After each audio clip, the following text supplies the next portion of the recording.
Hi, I'm Andrew Henderson, Editor-at-Large of NomadCapitalist.com, where we share tips on finding more freedom, more opportunity, and a better lifestyle by looking beyond your own borders.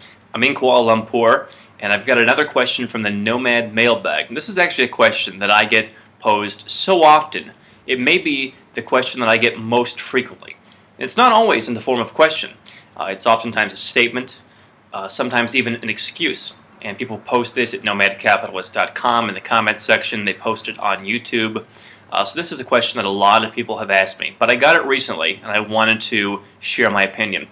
Now that I've built it up, the question/statement is simply this. Andrew, I read that you're traveling all over the world.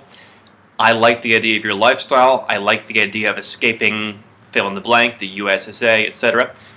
But I have a wife. I have kids. I can't afford to do that. I don't know how to start. What do you recommend? Because you're single. Now, I am single, and I am a perpetual traveler. I go from place to place. I was just in Laos for all of 5 days. I was in Thailand. Now I'm in Kuala Lumpur. And in fact, I wasn't planning to be in Kuala Lumpur. I was supposed to be in Myanmar right now. But due to AirAsia and their Gestapo boarding policies at the Bangkok airport, I was denied to go to Myanmar. And I had to reconfigure my flights at the last minute to come to Kuala Lumpur. So that's not something that the average family may be used to. But I do believe that it's possible to live overseas with a family. People do it all the time. I have friends who do it right now. But I think it's also important to answer the question, to clarify what is a nomad capitalist. What do I mean by nomad? People assume that when I say nomad, I mean someone who is in 3 different countries in the course of a week. But that's not really true. Here's how I look at it. If you were a traditional nomad on the steppe of Mongolia, you would thrive in the summer, survive in the winter. You would go where the livestock was, you would go where the hunting and the camping opportunities were, and you would stay there until those opportunities were exhausted. So if you're a nomad on the steppe and you're having great success, feeding yourself and doing all the things you need to do, you're not going to go anywhere. You're going to stay put, you're going to keep your tent pitched right there. When the herd starts to move, you're going to pick that tent up and you're going to move with it and find the better opportunity. And that's the way I look at being nomadic. It's not necessarily that you have to be a perpetual traveler. The idea is that you will go where you are treated best. Now, when I was 12 years old, my parents told me that I had 70 years ahead of me likely, and in that time, the United States may not be the best place for talented, entrepreneurial type people to be. That the United States would become a place where they came in and took people's money and made it very difficult for people of success to do what they do best. And they were right. The United States has become less and less attractive as a place for people to live, to do business. And so now I am a perpetual traveler seeking better opportunities outside of the United States. But what I do is a little bit different than what I believe the average person who reads Nomad Capitalist is likely to do. I'm out looking for the best places to bank, to store gold, to start a business. And I'm going to pretty much every country I can and every place in the world that I go to. Like I said, I was just in Laos recently, studying business opportunities. I was in Thailand for a month, which was a bust. And so there are places where I go where I don't find the opportunities that I'm looking for.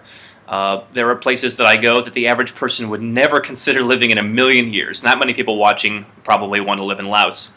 But I do have friends who live in Vietnam with families, Cambodia even.